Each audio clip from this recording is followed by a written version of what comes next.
Chester is finishing up his household chores, such as washing the paper plates and cleaning his trailer, which is throwing out the wild animals. His father tells him he's going to be late for school, so Chester grabs his material he gathered for the school paper and runs off to meet up with AJ.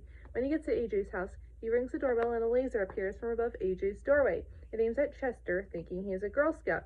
An electronic voice tells him he is about to be serenaded until Chester identifies himself by name, which causes an even bigger laser to appear aimed at Chester.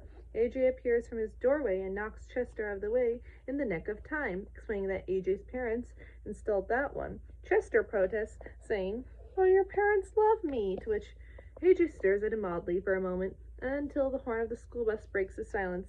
AJ pulls out a front page worthy story for the school newspaper, and Chester exclaims that AJ's words and his photographs, they'll shake the foundations of Dimsdale Elementary to its core. They proclaim, "Fight the power," and board the bus as the laser from early zaps the spot they were just standing on. However, at school, Mr. Birkenbake says that he cannot print a news story about back hair, especially since it's his back hair they photographed.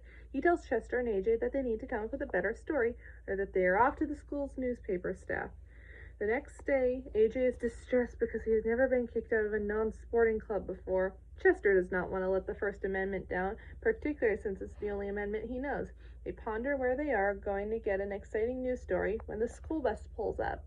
From this point on, it starts at the point where Timmy becomes popular. When Chester and AJ board the bus, they notice Timmy's changed appearance and question his sudden popularity, to which he makes up the excuse, "I inherited the internet," and then shoos Chester and AJ away, forcing them to sit with Elmer, the Boyle kid, since Timmy vacated the seat just for Trixie. AJ knows that Timmy is lying because no one man can own the internet. He's tried, since the internet is free to use by anyone.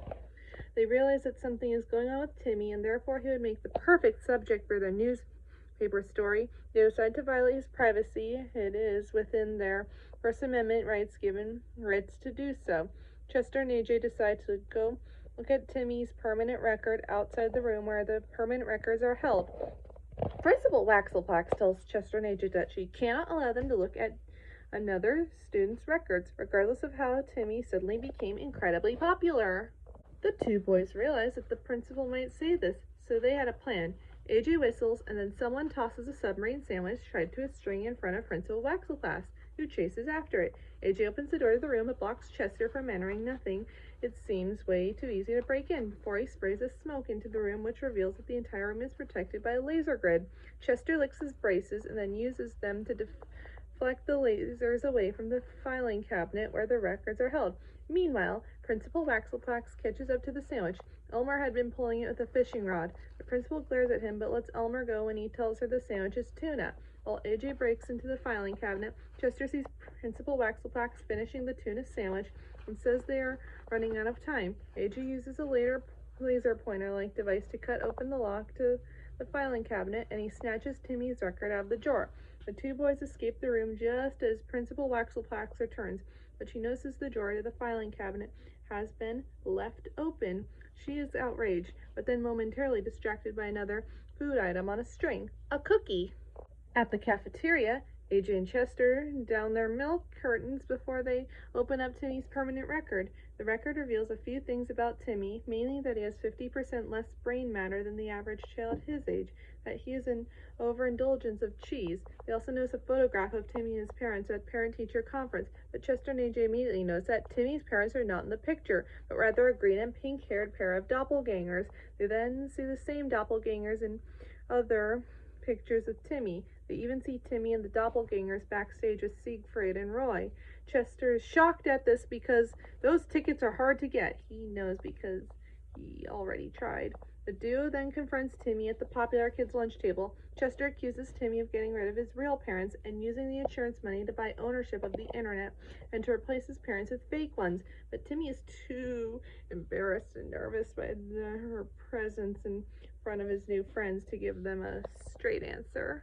The popular kids are shocked and hesitant on Timmy actually finally becoming one of them. Veronica states although she still can't see, Chester and AJ clearly sound unpopular. Timmy whispers that he finally got to the popular table and asks if they can talk about this later. Chester does not accept this, asks if that is how it is. He asks if he's going to get rid of them too, like his parents. Suddenly the bouncer appears in front of them, saying that it's actually his job.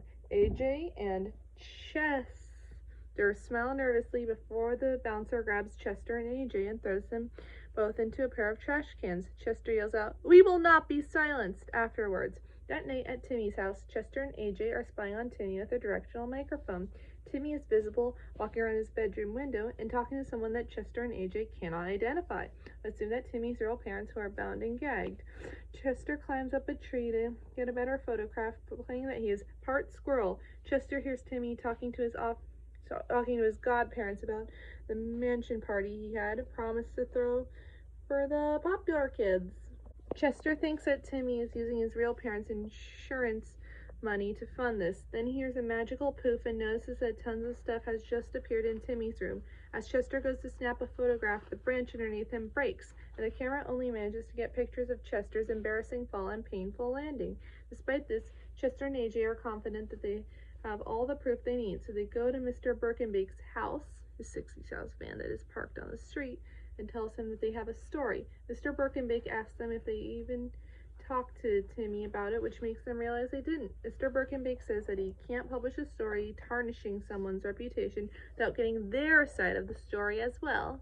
Chester and AJ decide to confront Timmy when the rest of the kids gather to go to the party, but Timmy has decided to rid himself of popularity so he can be with his real friends, Chester and AJ, who like him for who he is, not for the stuff he has. He apologizes for not figuring out that earlier. Chester is still skeptical since Timmy's parents are missing, but his doubts are dispelled when Timmy's parents roll up in their car. AJ is glad his parents are okay, but Chester says the bad news is that Mr. Birkenbeek is going to throw them off at the paper for good now. The next day at school, AJ and Chester reveal to Mr. Birkenbeek that they don't have a story for him because Timmy's a good friend and realize he didn't get rid of his parents. Couldn't print a lie that would ruin Timmy's reputation. Mr. Birkenbeek tells them this is why they get to stay on the paper, because it's better to print a boring, truthful story than an exciting lie. He tells Chester and AJ to work on another story, and the two proclaim it will be more exciting than any story they ever come up with and still be truthful. In detention, AJ and Chester are seated. AJ's interviewing an angry-looking Principal Waxelplax about how she used their story and about their exciting break-in of the permanent records room to prove the two were guilty and gave them detention. Chester notes that it's both exciting and truthful before taking a picture. Principal Waxelplax tells them, "No talking," but Chester proclaims he will not be silenced. A submarine sandwich on a string is tossed into the room, and Principal Waxelplax chases after it.